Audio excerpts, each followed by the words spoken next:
ओम शांति।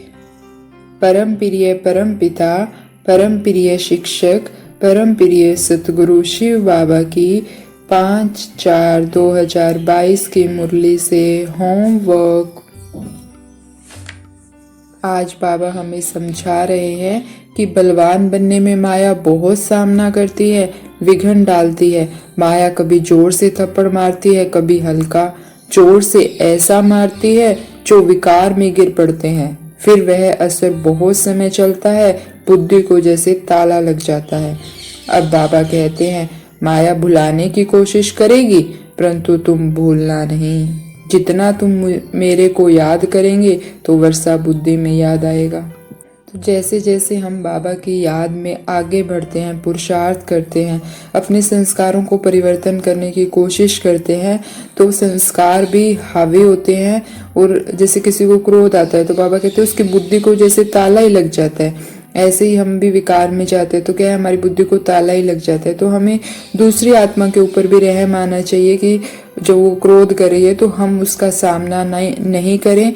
उसकी बुद्धि को तो ताला लग ही गया है, अगर हम उसका सामना करेंगे तो हमारी बुद्धि को भी ताला लग जाएगा। और हमें सारा दिन चेक करते रहना है कि बाबा की याद मुझे क्यों भूल जाती है, कौन से कर्म में मुझे बाबा की याद भूल जाती है। क्योंकि बाबा ने माना कि माया भुलाने की कोशिश करेगी, वो भुलाने की कोशिश करेगी। और हमें क्या कोशिश करनी है, मुझे आत्मा को याद करने की।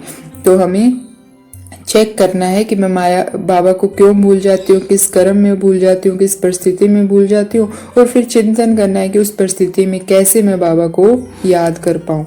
तो जब हम शांत मन से ऐसा चिंतन करेंगे तो जब वो परिस्थिति आएगी हम बाबा को भूलेंगे नहीं। तो हम सबकी परिस्थितियां अलग अलग है, तो हमें उसके अकॉर्डिंग अपने युक्ति खुद निकालनी है कि इस परिस्थिति में मैं बाबा को भूल जाती हूँ, अब इस परिस्थिति में मैं ऐसे करूंगी तो मुझे बाबा की याद रहेगी।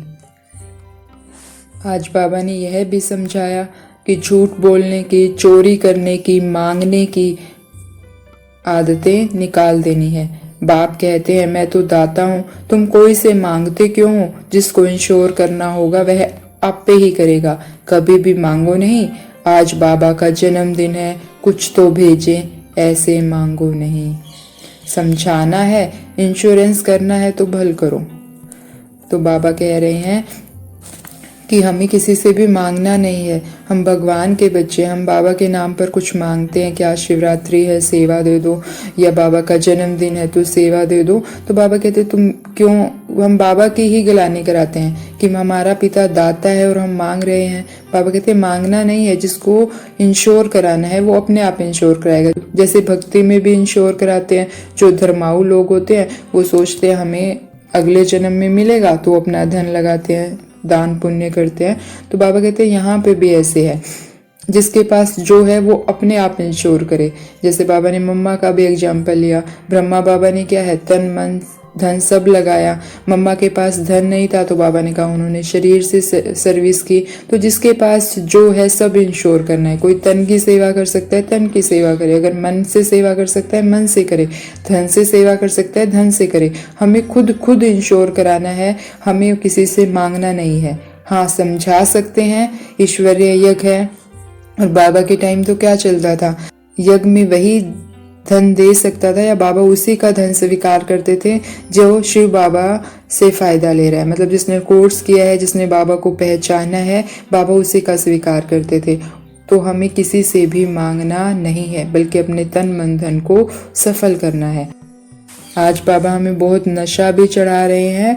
बाबा ने कहा कि इस संगम युग पे सबसे खुश नसीब हम हैं, क्योंकि हमें भगवान ने पसंद किया है। हम भगवान की डिक्शनरी में हमारा नाम है। और क्या चाहिए, जो भगवान की ने डिक्शनरी बनाई है उसमें हमारा नाम है। बाबा कहते हैं अगर तुम ये भी याद रखो कि बेहद का बाप मिला है, बेहद का राज्य मिला, बेहद का खजाना मिला, तो यह नशा भी अतीन्द्रिय सुख का अनुभव करवाता रहेगा और औरों को भी करवाता रहेगा। तुम भी अतीन्द्रिय सुख का अनुभव करोगे और औरों को भी करवाओगे।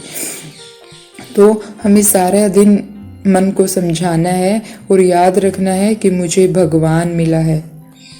कोई साधारण इंसान नहीं है शिव बाबा, यहाँ तो वीआईपी से किसी से मीटिंग हो जाती है तो लोगों को इतना नशा रहता है, फोटो लगाएंगे कि मैंने इस वीआईपी से मिल रहा हूँ। और हमें कौन मिला है? हमें भगवान मिला है, बेहद का बाप मिला है, बेहद का राज्य देने के लिए। भगवान की डिक्शनरी में हमारा नाम है, हमें स्वयं भगवान ने पसंद किया है। तो हमें सारा दिन हर कर्म में ये रूहानी नशा रखना है, तभी हम औरों को भी अतीन्द्रिय सुख अनुभव करा पाएंगे और तभी खुश नसीब कहलाएंगे। और हमारे पास जो भी साधन है उसे सेवा के लिए यूज़ करना है, आराम प्रस्ती बनने के लिए नहीं, क्योंकि धीरे धीरे ये साधन छूट जाएंगे और जिनको इन साधनों की आदत होगी वो इनके बिना नहीं रह पाएगा। तो साधन है, उन्हें यूज़ करो, लेकिन उनकी आदत नहीं डालनी है, उन्हें सेवा के प्रति यूज़ करो।